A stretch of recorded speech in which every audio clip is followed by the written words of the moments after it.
glorieux privilège, un très gros et un très grand et un très magnifique privilège de nous réunir pour chanter des cantiques à Dieu, pour prier. J'ai tellement l'habitude, parce que je le vis, de le dire aux églises, que j'ai peur que je répète toujours comme un perroquet les mêmes choses. Mais c'est tellement vrai. Tous les autres moments, ils sont fichus, on les a perdus. Même quelqu'un qui a gagné 300 millions à la loterie ou à l'auto, c'est des moments qui vont passer, il ne les retrouvera plus. Mais les moments que nous passons avec Dieu, à chanter des cantiques à Dieu, à prier Dieu et à écouter sa divine et glorieuse parole, c'est des moments qui ne passeront jamais. Que Dieu nous rende à tous, non seulement ceux qui sont ici, mais à tous les chrétiens et à ceux qui vont devenir chrétiens par la grâce de Dieu sur la surface de la terre, à devenir sages et intelligents. Ne travaillez pas pour la nourriture, pour le ventre, a dit à peu près Jésus. Travaillez pour ce qui ne passera jamais. Et ça passera jamais. Nous le retrouverons. Là, le voleur ne peut pas y aller. La rouille et la teigne ne peuvent pas y aller là-bas. Voler ces choses-là. Que Dieu soit loué, de nous donner ce privilège de lui chanter, de l'adorer.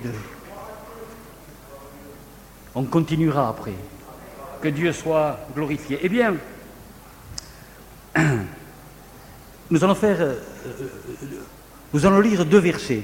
Un dans l'évangile de Matthieu, au chapitre 11, et l'autre au commencement de l'évangile de Jean, au chapitre 1. Nous allons faire deux lectures et nous continuerons sur connaître Dieu.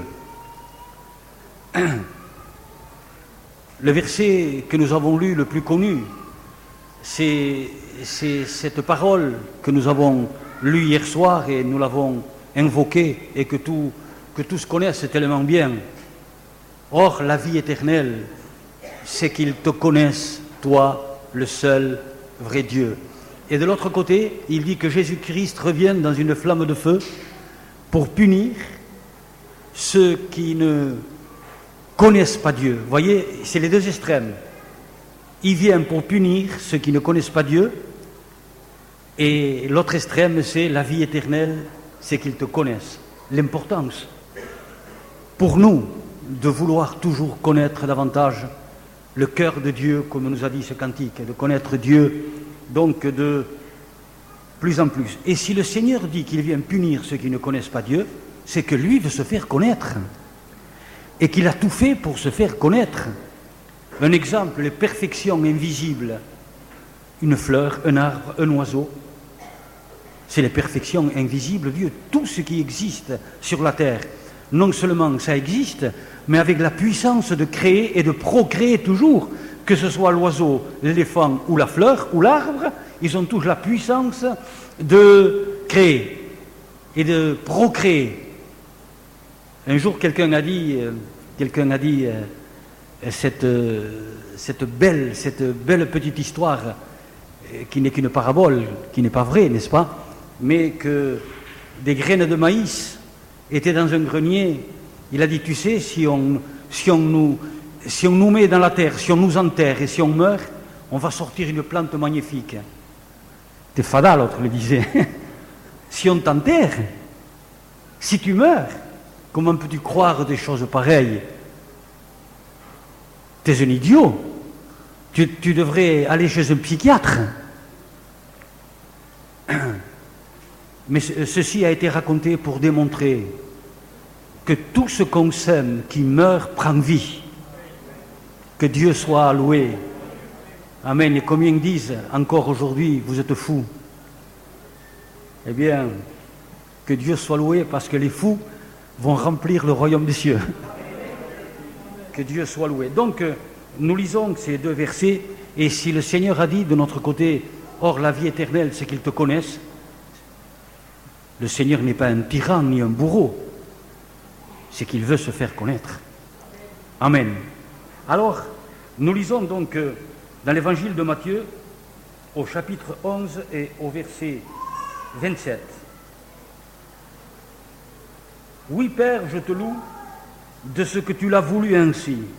Toutes choses m'ont été données par mon Père, et personne ne connaît le Fils si ce n'est le Père. Et personne non plus ne connaît le Père si ce n'est le Fils.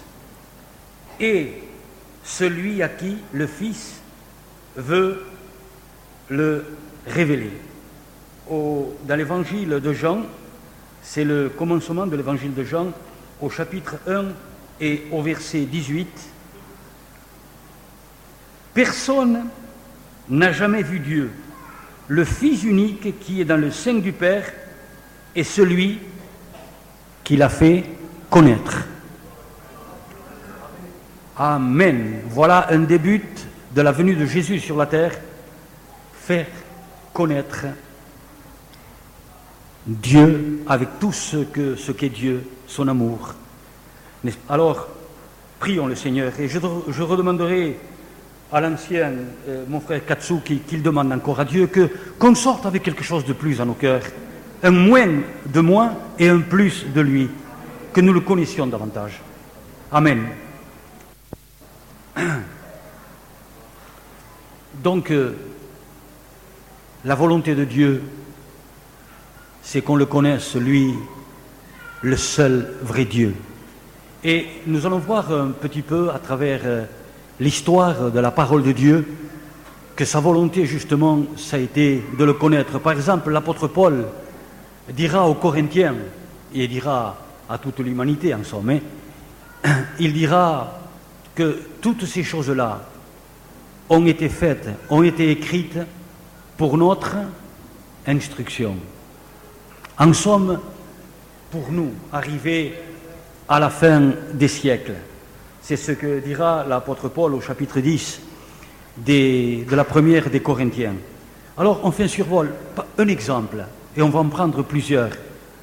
Quand Dieu créa, et ensuite, sa dernière création, il créa l'homme.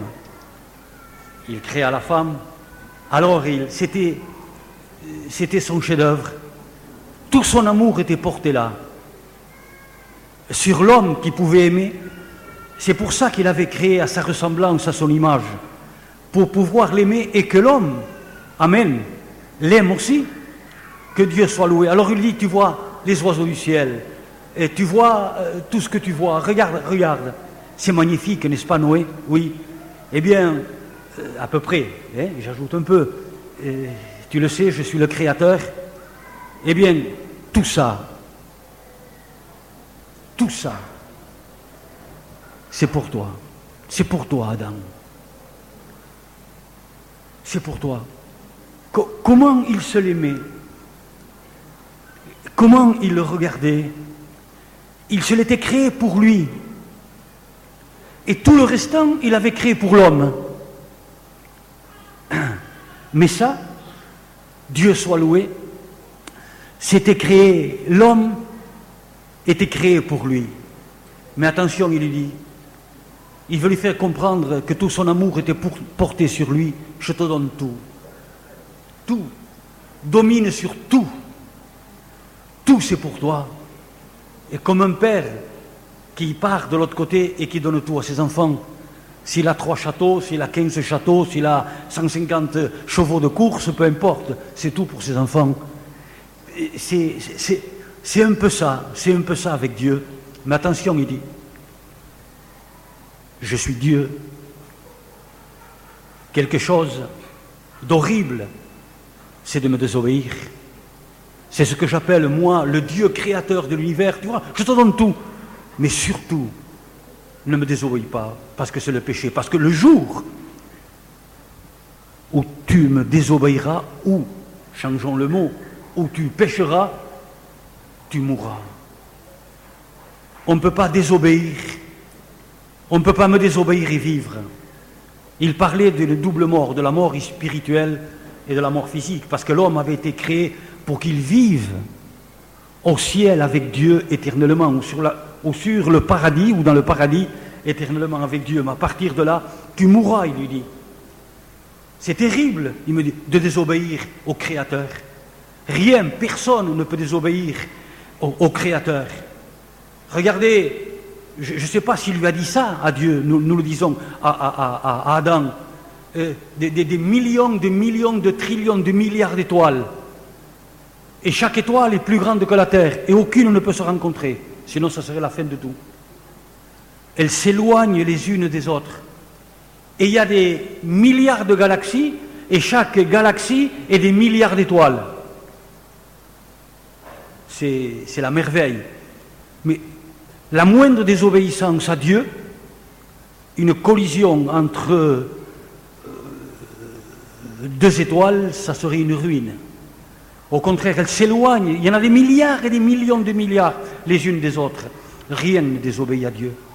Il a créé l'oxygène et des millions d'années après, l'oxygène y est.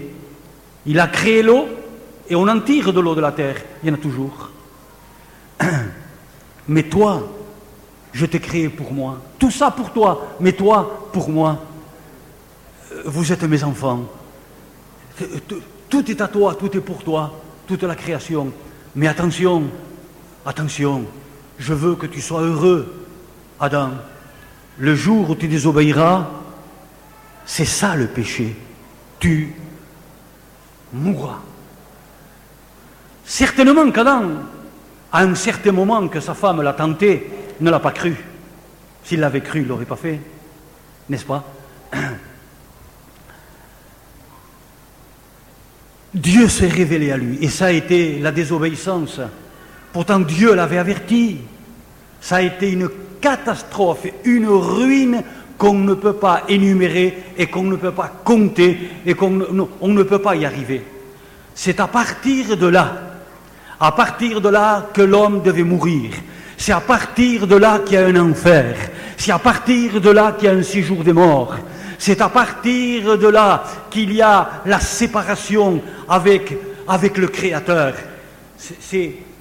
Dieu a voulu faire comprendre, mais l'homme qu'il a créé libre s'est mis à désobéir et ça a été une ruine.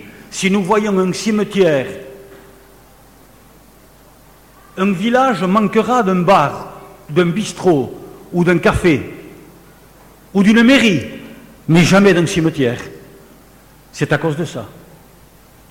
C'est à cause de la désobéissance que la Bible appelle le péché.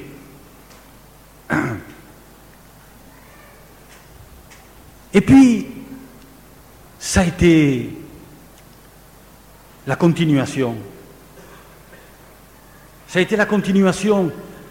Dieu a voulu se révéler, se faire connaître. Et nous arrivons, parce que nous ne pouvons pas rester toujours là, mais nous arrivons à Enoch. Nous arrivons à Enoch. Nous arrivons à Enoch.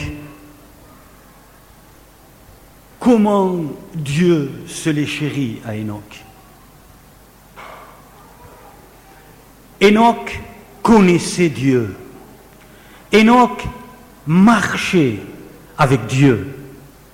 Et qu'est-ce qu'il nous a dit?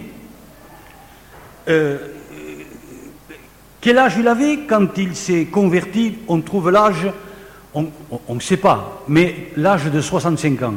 Ensuite, il a marché, il nous a dit qu'il a marché 300 ans avec Dieu. Comment Dieu se le chérissait. Alléluia, que Dieu soit loué. Comment Dieu se le regardait. Il nous a dit, à un certain moment, Enoch ne fut plus parce que Dieu l'enleva. Enoch, il nous a dit, marchez avec Dieu. Enoch ne désobéissait pas à Dieu. Et Dieu est venu le chercher vivant. Enoch ne fut plus parce qu'il avait reçu ce témoignage. Amen.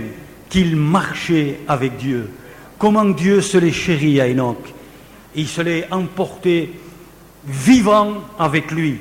Cet homme-là n'est pas passé par la corruption de la chair.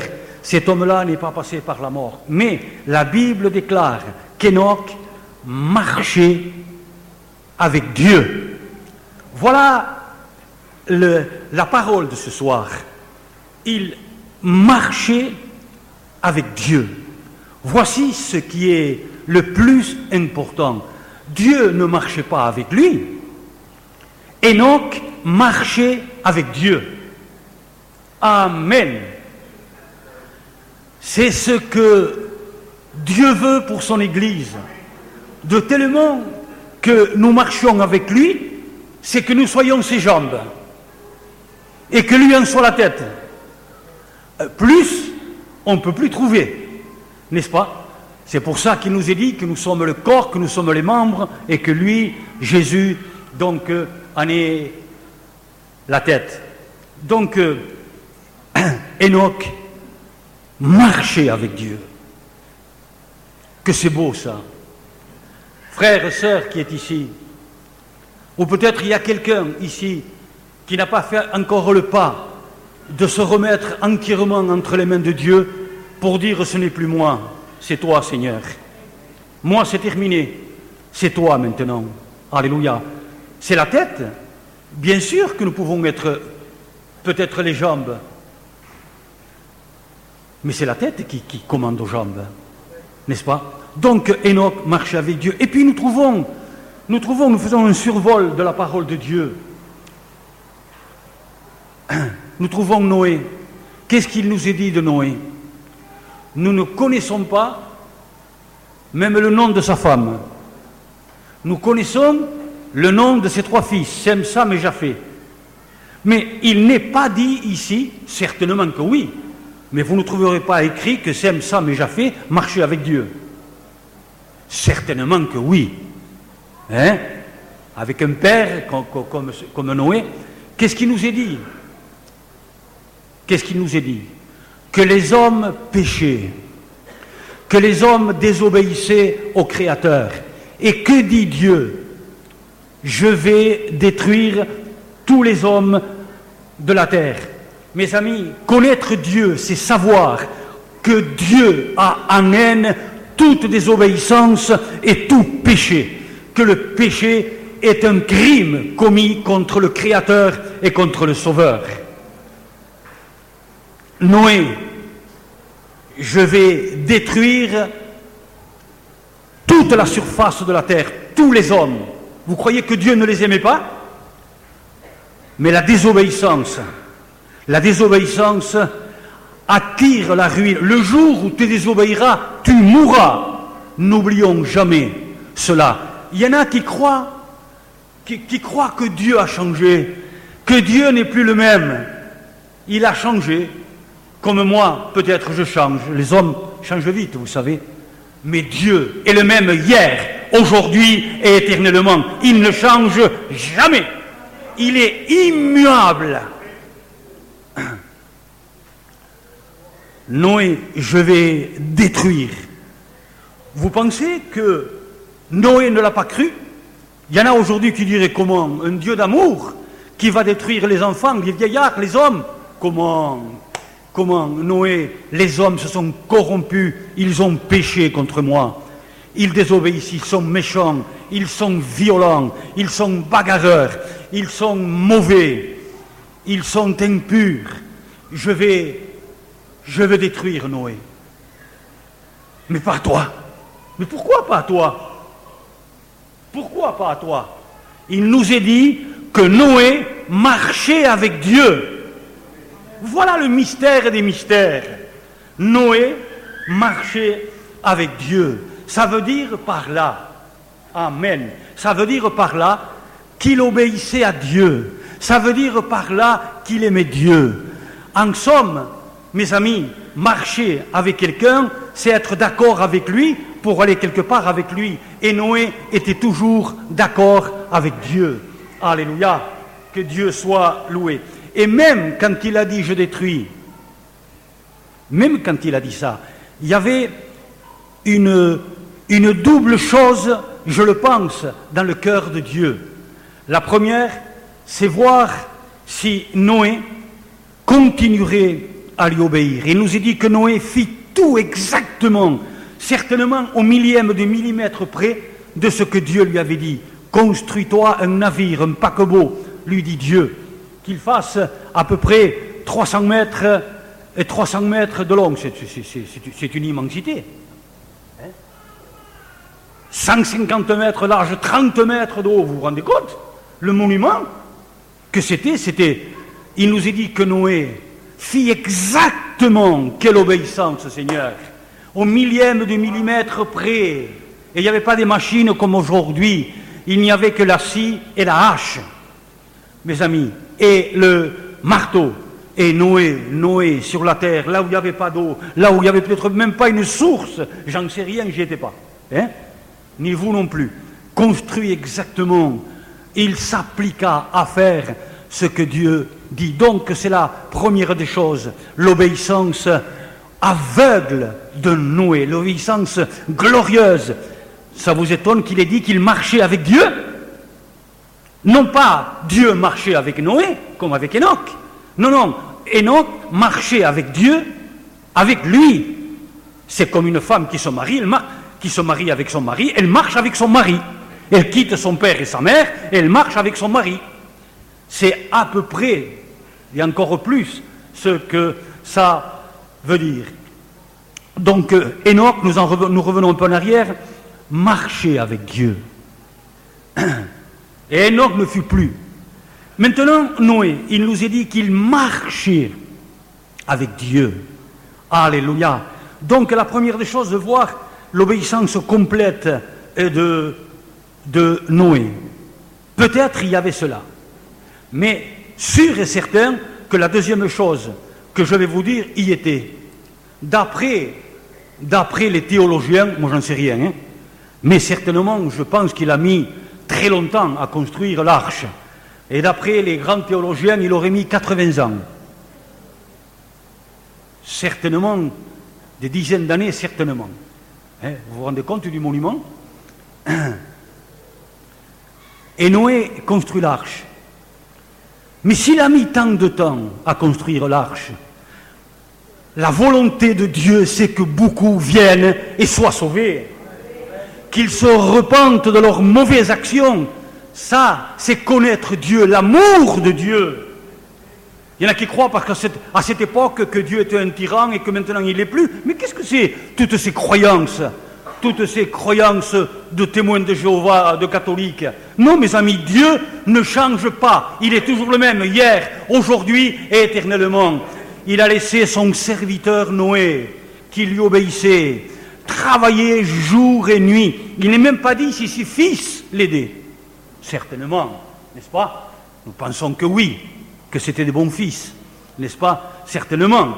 Mais il ne nous a même pas dit cela. Noé travaillait jour après jour, semaine après semaine, mois après mois, année après année. Il travaillait. Vous vous rendez compte du monument?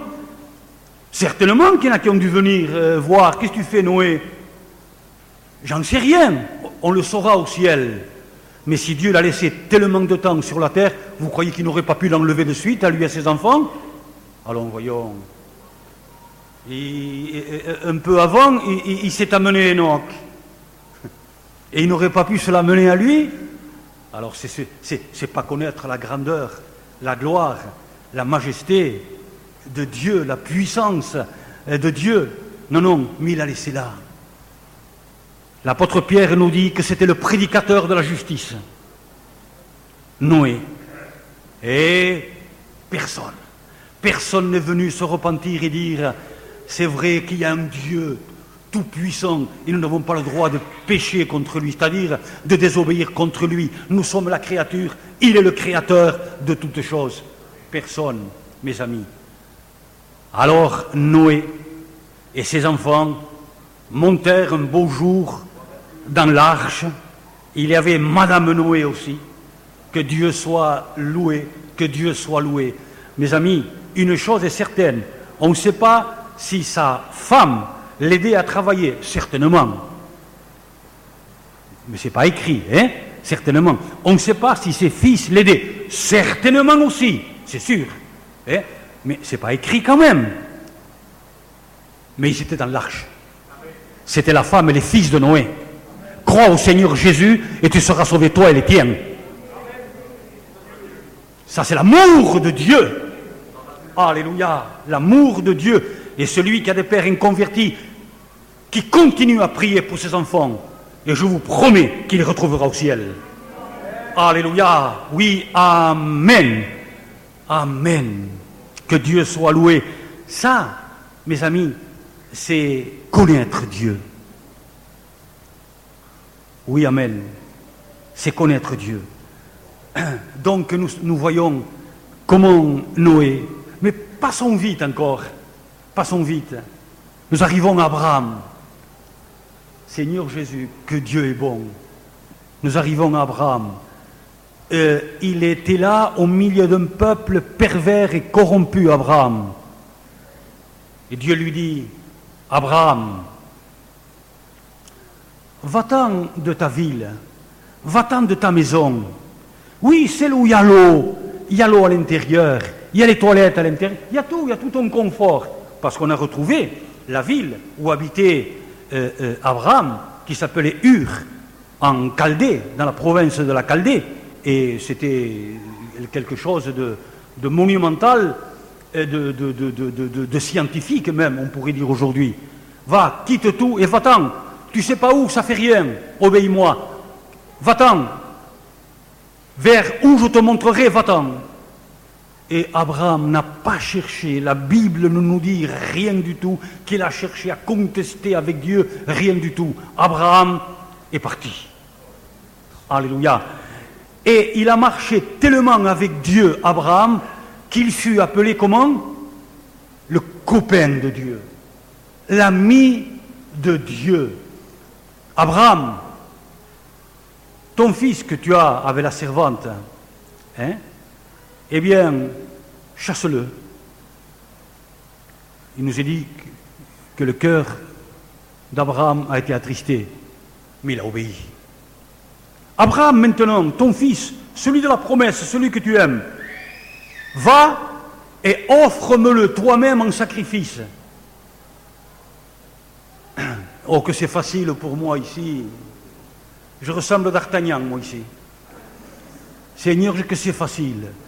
Mais imaginons-nous le cœur d'un père. Le cœur d'un père. Abraham connaissait Dieu.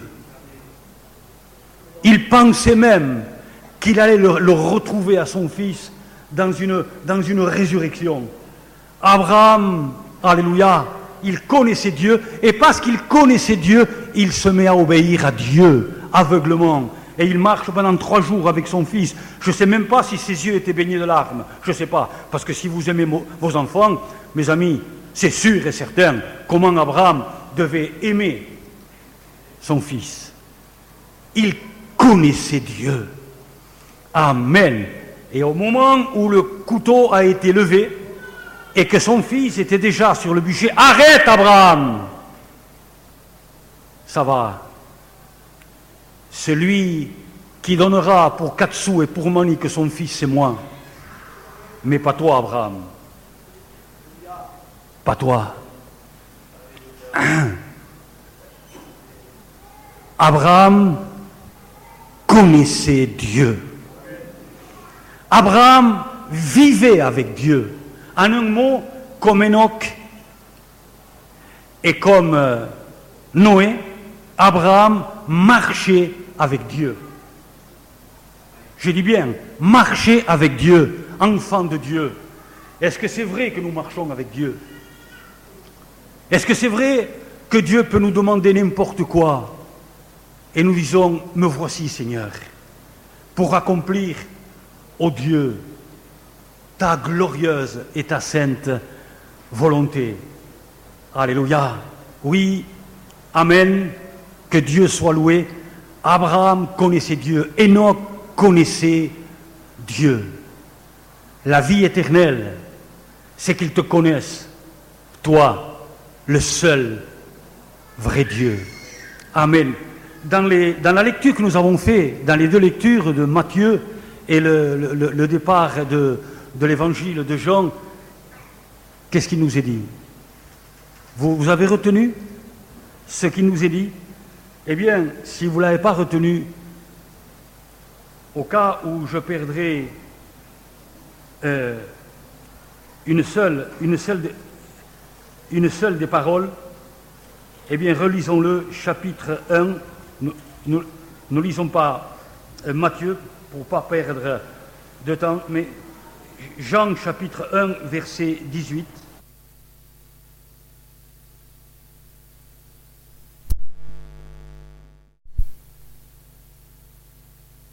Vous vous rappelez 1,18, c'est ça, oui. Personne n'a jamais vu Dieu, le Fils unique qui est dans le sein du Père, c'est celui qui l'a fait connaître. Donc il y a quelque chose qui... Enfin, le Fils unique, donc, il l'a fait connaître.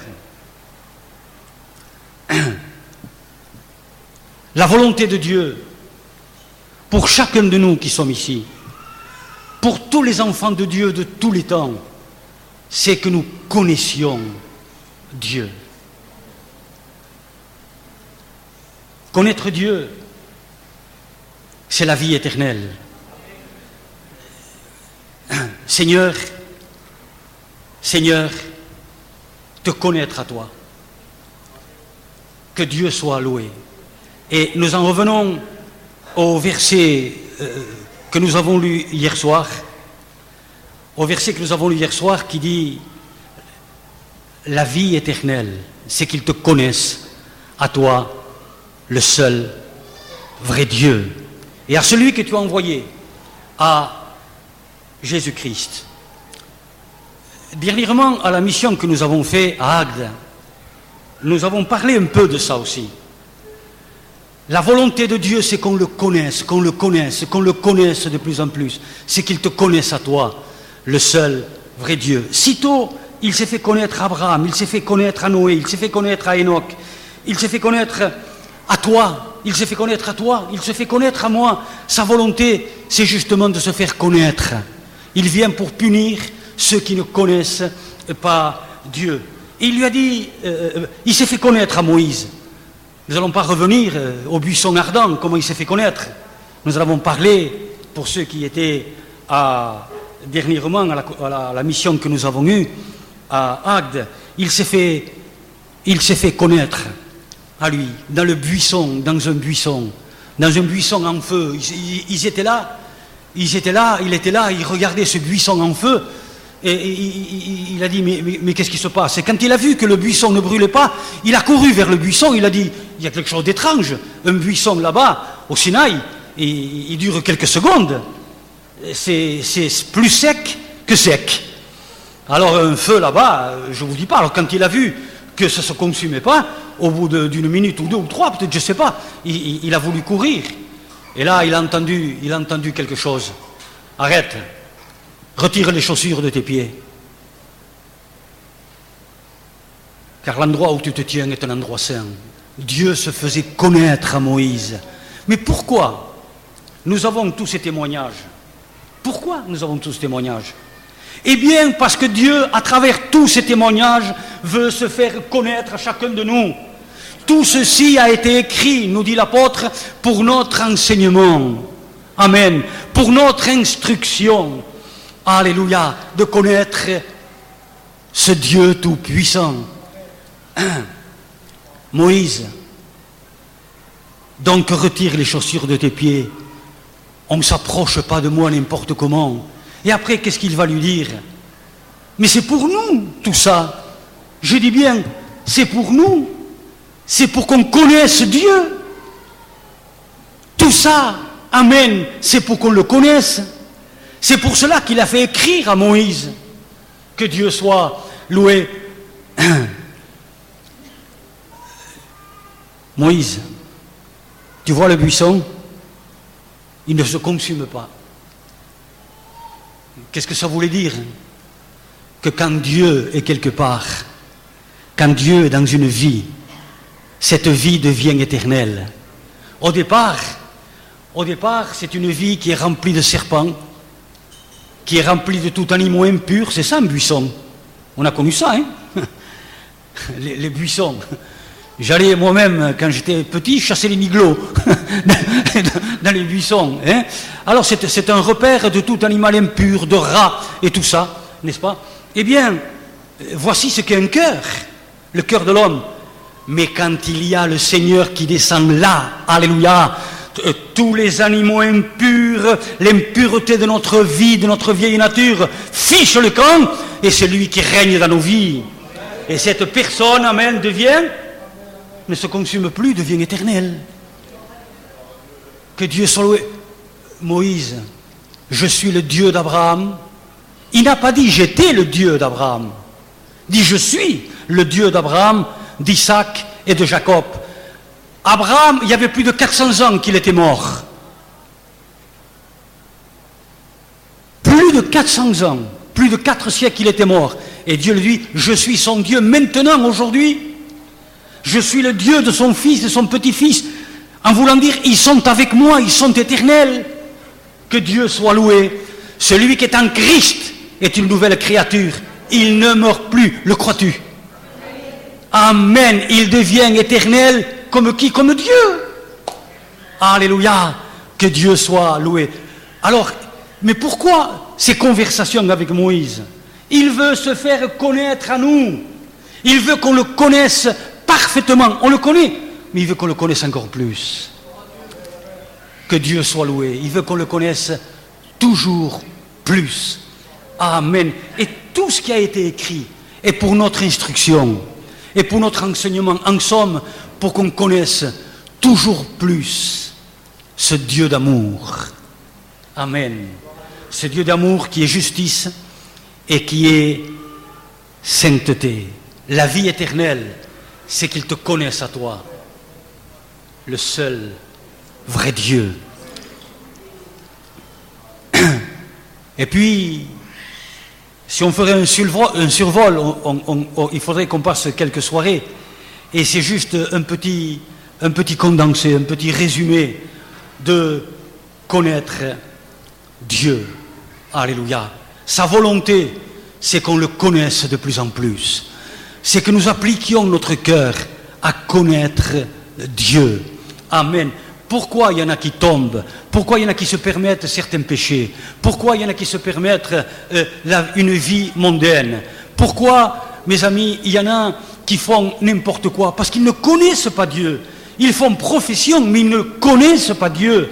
C'est-à-dire, quand on est de nouveau et qu'on veut le connaître de plus en plus, alors, mes amis, cette personne-là ne pêche plus. Les choses anciennes sont passées et toutes sont devenues nouvelles. Cet être-là est devenu un fils et une fille de Dieu. Il sait que c'est un membre du corps de Christ et que Christ est la tête. Et la tête a horreur du péché. Je dis bien, a horreur. Vous croyez que c'était pour le temps seulement que Dieu était comme ça, pour le temps d'Adam? Ah, mes amis, ça réellement, ce n'est pas le connaître du tout. Saül, tu m'as connu. C'était un roi d'Israël, Saül. Mais Saül, tu m'as désobéi. Ça va être terrible pour toi.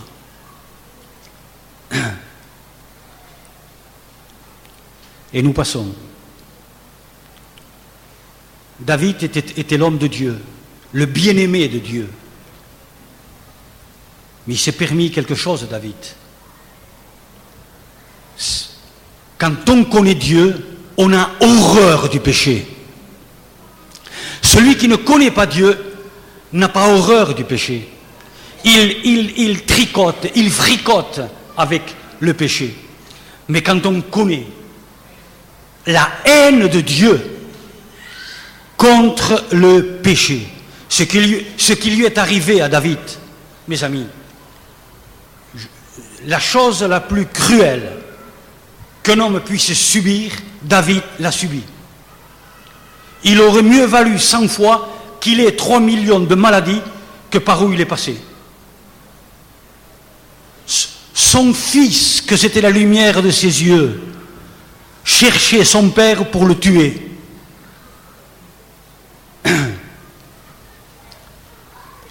N'allons pas plus loin avec David non plus. Mais le péché, c'est la haine de Dieu qu'il y a contre le péché, contre toute désobéissance. Et quand on connaît Dieu, il veut nous l'inculquer de plus en plus, cette glorieuse vérité qu'il a une haine terrible, profonde contre le péché, et que les yeux de Dieu sont trop purs pour voir le péché. Dieu ne peut pas voir le péché. C'est pas vrai qu'on ne vous raconte, ou te raconte pas toi-même des histoires. Dieu ne peut pas voir le péché. Ses yeux sont trop purs. Il a une haine terrible de tout ce qui est péché. Oh, il y en a qui vont dire, ça, mes amis, c'est l'Ancien Testament. On oublie les versets que nous avons, Dieu est le même, que nous avons lu hier soir, mes amis. Il vient pour punir. Ils auront une ruine éternelle loin de la face de Dieu, ceux qui ne connaissent pas Dieu et pêchent, qui n'obéissent pas à l'Évangile. C'est ça le péché. C'est ne pas obéir à la parole de Dieu, n'est-ce pas? Alors, que nul ne se trompe au milieu de nous. Dieu doit châtier le péché. Et le châtiment de péché, nous savons quel c'est. Mes amis, si nous passons au Nouveau Testament, tout ça parce que Dieu, c'est pour notre enseignement, c'est pour notre instruction. Dieu veut qu'on le connaisse. Ananias et Saphira, mais vous allez dire, mais quel mal ils ont fait? Ils ont vendu un champ. Ils ont vendu un terrain, enfant de Dieu. Quand Dieu va m'enlever, soit par l'enlèvement ou soit par la mort, je ne veux pas, en tant que prédicateur de l'évangile de mon Dieu, avoir des comptes à rendre à Dieu sur ce que j'ai prêché, sur ce que j'ai annoncé, que ce soit derrière une estrade ou que ce soit par terre, peu importe. Surtout pas. Premièrement, ça serait une désobéissance grave, très grave à Dieu. Deuxièmement, je n'aurais aucun amour pour les autres. Ça serait les laisser aller dans le mal. Pourtant, c'était l'Église primitive. Jésus-Christ était déjà passé à la croix du Calvaire. Quel témoignage! Eh bien, cet homme-là a dit, oui, tiens, Pierre, je l'ai vendu 250 000, mettons, et c'était 500 000. Alors, il dépose cet argent au pied de Pierre. Comment Satan a pu remplir ton cœur? C'est au Saint-Esprit, à l'Église primitive que le péché ne pouvait pas rentrer pour que le Saint-Esprit s'arrête. Parce que où le péché rentre dans une Église, le Saint-Esprit s'arrête. C'est la haine du péché.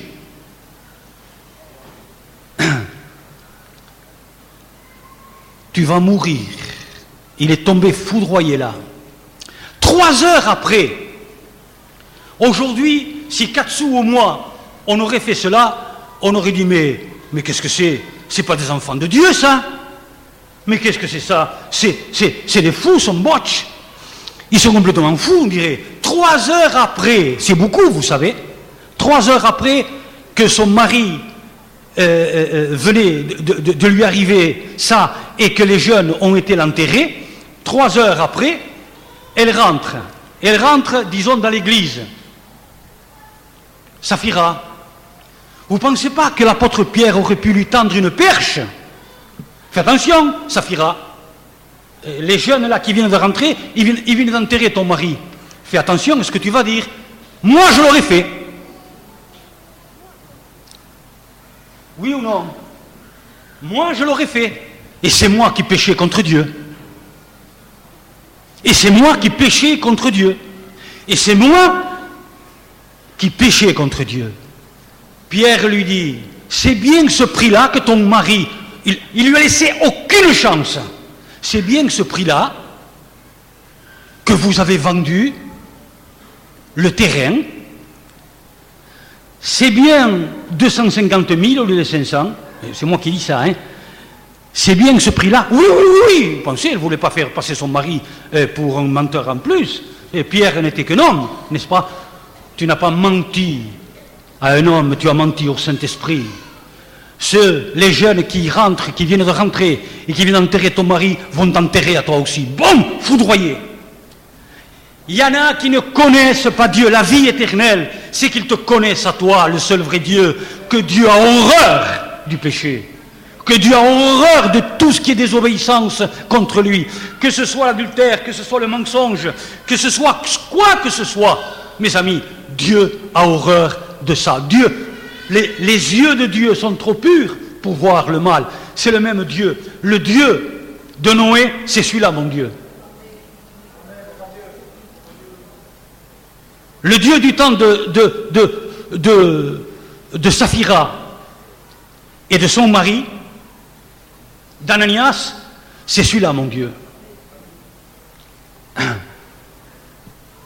Dieu veut qu'on le connaisse. Alléluia. Je te porte dans mes mains. Je te chéris, tu es mon enfant. Mais le jour où tu désobéiras, c'est-à-dire que tu pécheras, c'est ça, tout simplement. Le jour où tu désobéiras, tu mourras. Il n'y a qu'à voir l'état des églises aujourd'hui dans le monde. Je ne parle pas ni de celle-ci, ni d'une autre, de telle et telle église, mais pour celui qui voyage un peu à l'étranger, un peu partout, et qui va un peu dans les églises, l'état des églises aujourd'hui. Mes amis, comme dira quelqu'un, j'ai cherché l'église et je l'ai trouvée dans le monde. J'ai cherché le monde et je l'ai trouvé dans l'église. Mes amis, tous ceux, c'est pour vous dire ce qu'est le péché, tous ceux qui ne sont pas purifiés, sanctifiés, justifiés par le sang du divin agneau de Dieu, alléluia, qui ont reçu le pardon de Dieu, Dieu va les chercher pour les consumer, pour les détruire, pour les jeter en enfer toute l'éternité. C'est le même Dieu. Le monde est en guerre contre Dieu. Mais pour ceux qui marchent avec lui, nous en parlions hier soir, c'est ça, connaître Dieu. Il se les chérit, il se les met à part. Même, il sauve ses enfants. Il ne nous a même pas dit, c'est les fils de Noé.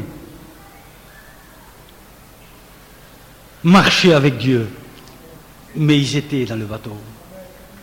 Crois au Seigneur Jésus, ça veut dire obéis-lui, ça veut dire consacre-toi à lui. C'est lui qui t'a purifié dans son sang. Et tu seras sauvé, toi et les tiens. Alléluia, que Dieu soit loué. Comment Dieu se chérit son Église. Église de Dieu qui est ici. Si nous pourrions avoir un petit aperçu de l'amour que Dieu a pour son Église, c'est le même amour que Dieu a pour son Fils Jésus-Christ. Puisque nous sommes le corps, les membres du corps de son Fils. Connaître Dieu, la vie éternelle, c'est qu'il te connaisse. Quand on connaît Dieu, on sait, mes amis, que Dieu a de la haine contre tout ce qui s'appelle péché. Contre tous les mondains qui font partie du monde. Le monde doit être châtié par Dieu. Nous sommes, les enfants de Dieu, un troupeau, mis à part pour lui. Que Dieu soit loué. Oui, connaître Dieu, c'est réaliser dans sa vie que Jésus-Christ, que son Père, que notre Père, que notre Seigneur, connaître Dieu. Vous allez dire, mais ça on le sait. Eh bien, tant mieux, tant mieux. Si nous le savons, nous marcherons de tout notre cœur avec Dieu, exempt de tout péché. C'est savoir, parce qu'il m'a aimé, parce qu'il t'a aimé, qu'il a envoyé son Fils, non pas un agneau, l'agneau de Moïse, hein, qu'on a égorgé et qu'on a mis le sang sur le linteau des portes, qui préfigurait l'agneau de Dieu. Et si Dieu nous a aimés à ce point-là, est-ce que nous pouvons devenir pécheurs ou même mondains?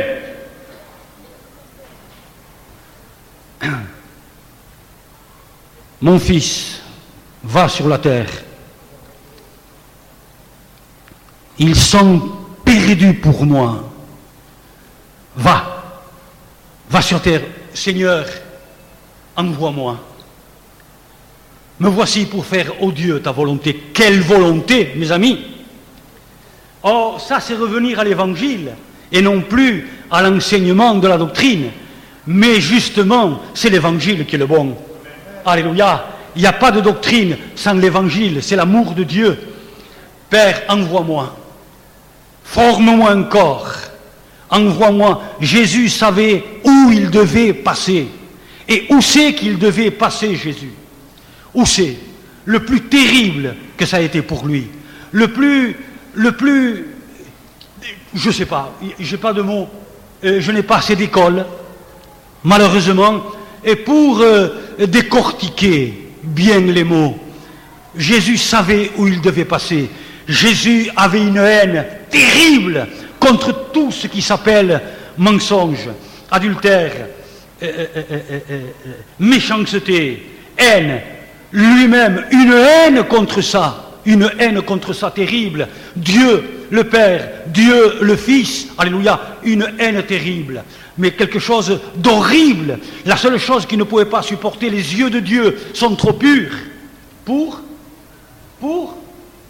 ouvrez la bouche s'il vous plaît, pour voir le mal, pour voir. Et quand Jésus-Christ, il savait où il devait passer, sinon Manico allait avec les démons en enfer, brûlé. Quand des millions et des milliards d'années passeraient, Manico était encore brûlé avec mes enfants, avec mes petits-enfants, avec tous. Comment ne voulez-vous pas que je lui offre toute ma vie? Il savait par où il devait passer. Et là, à Gethsémani, quand il a vu mes péchés, lui saint, saint, saint, saint, que les anges le proclament, saint, saint, saint est l'Éternel. Le ciel, la terre est remplie de sa gloire, saint en se cachant la face. Ils ont 6 ailes, les chérubins, 2 pour se cacher l'épée, par respect devant la souveraineté de Dieu, 2 pour se cacher la face, et que 2 pour le service. Saint, saint, saint est l'Éternel, c'est-à-dire exempt de tout, horreur de tout ce qu'on appelle désobéissance, de tout ce qu'on appelle péché. Alors Gethsémani, il a eu un moment de découragement tellement fort, quand il a vu mes péchés, les miens, ma mondanité, mes péchés, mes mensonges, mes méchancetés, et qu'il devait les prendre sur lui. Alors de son front, de son visage, le sang a éclaté. La tension était trop dure, mais non pas ma volonté, Père. La tienne, ça a été un moment horrible. Et malgré cela, il dira, Père, pourquoi m'as-tu abandonné? De ta misère, de ta mondanité, de tes péchés, de toute désobéissance, quelle qu'elle soit, le monde est en guerre contre Dieu, et Dieu est en guerre contre le monde. Sinon, il n'aurait pas envoyé son Fils. Il a envoyé pour moi. Moi, je sais que c'est pour moi. Mais hésitons-nous, on va. Et dis-lui, Seigneur, merci. Et quand il a vu la misère qui devait prendre ça sur lui, ça a été l'horreur. Ça a été terrible pour lui. Il savait que même le Père se séparait de lui. Ça a été un moment horrible. Père, pourquoi? Il le savait. Pourquoi m'as-tu abandonné? Pour qu'on sache l'horreur de Jésus-Christ contre le mal, contre le péché, contre n'importe quelle méchanceté, n'importe quelle désobéissance, contre n'importe quelle mauvaise pensée impure, impudique ou tout autre. Il devait prendre tout ça sur lui. Mais mes amis, quel cri de victoire sur la croix du Calvaire. Il portait mes saletés, mes corruptions. Lui dont les yeux, ses yeux sont trop purs, ses yeux sont trop purs pour voir le mal. Non, ça vous échappe.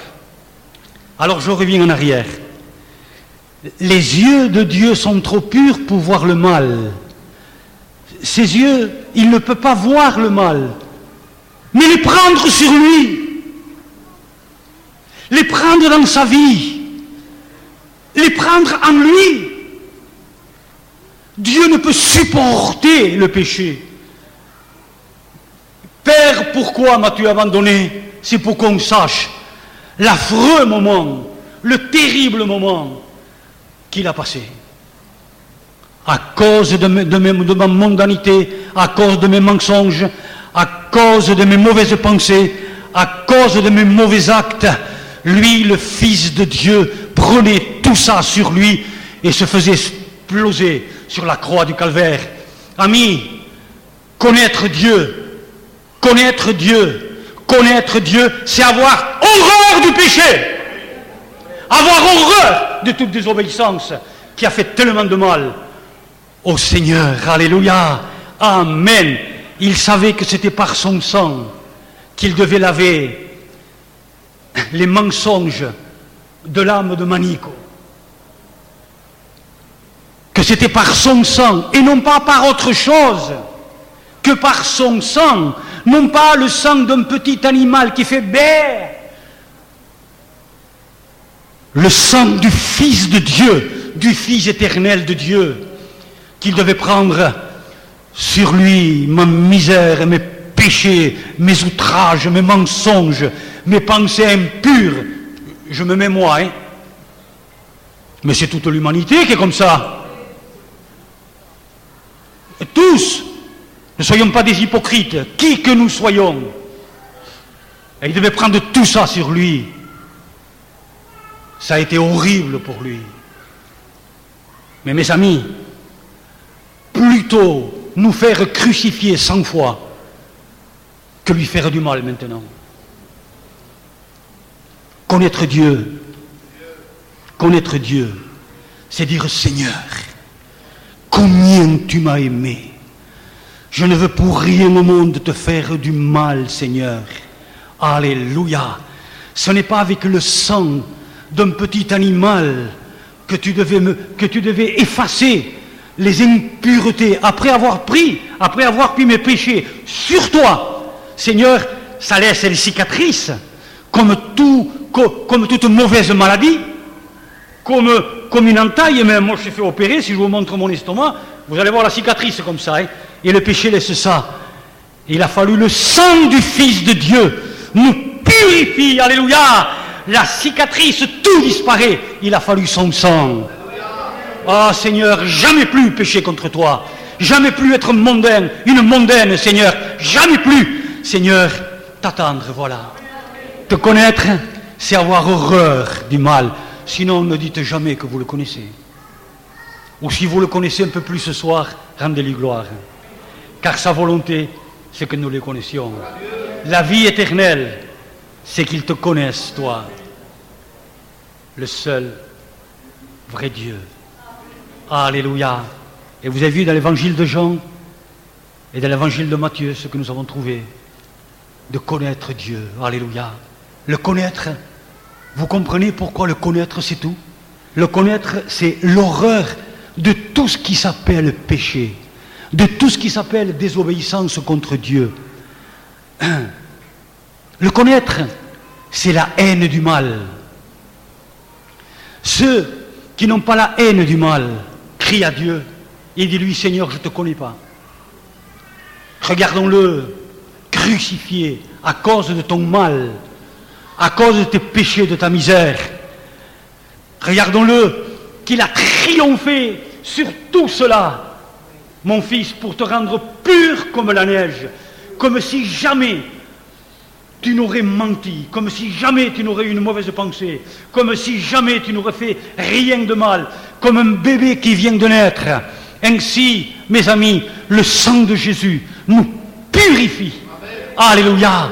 Il fallait non seulement sa mort, mais son sang. Ça, c'est connaître Dieu. Et comment voulez-vous que cette personne qui connaît Dieu comme ça, donc Dieu lui-même s'est séparé de son Fils, pourquoi m'as-tu abandonné? Vous croyez que cette personne-là, sachant combien Dieu l'a aimé, tu crois qu'il peut pécher après? volontairement, c'est impossible. Celui qui pêche n'a pas connu Dieu. Mais celui qui est né de nouveau par ces choses-là ne pêche plus. Alléluia. Le monde, c'est son ennemi. Je suis son fils. Les ennemis de mon père, c'est mes ennemis à moi aussi. Le péché est l'ennemi de mon père. Le péché est mon ennemi. Église de Dieu, le péché est ton ennemi. Le péché, c'est la désobéissance à Dieu. Alléluia. Que Dieu soit loué. Bien sûr qu'il y a encore des merveilleux exemples dans la parole de Dieu, avec des hommes de Dieu, où Dieu met tout ça pour se faire connaître à nous, qui nous a tellement aimés, à celui qui nous aime. Que c'est beau, ce chapitre 1 de l'Apocalypse. À celui qui nous aime et nous a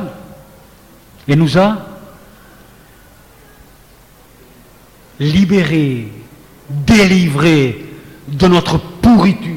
Pardon, de la mienne, allez, comme ça personne est fâché. De mes pourritures, parce que le péché est un nid d'asticot. Le péché est une horreur contre Dieu. Toute désobéissance, toute méchanceté, toute pensée impure, c'est un nid d'asticot. Toute mondanité. Le monde est ennemi de Dieu.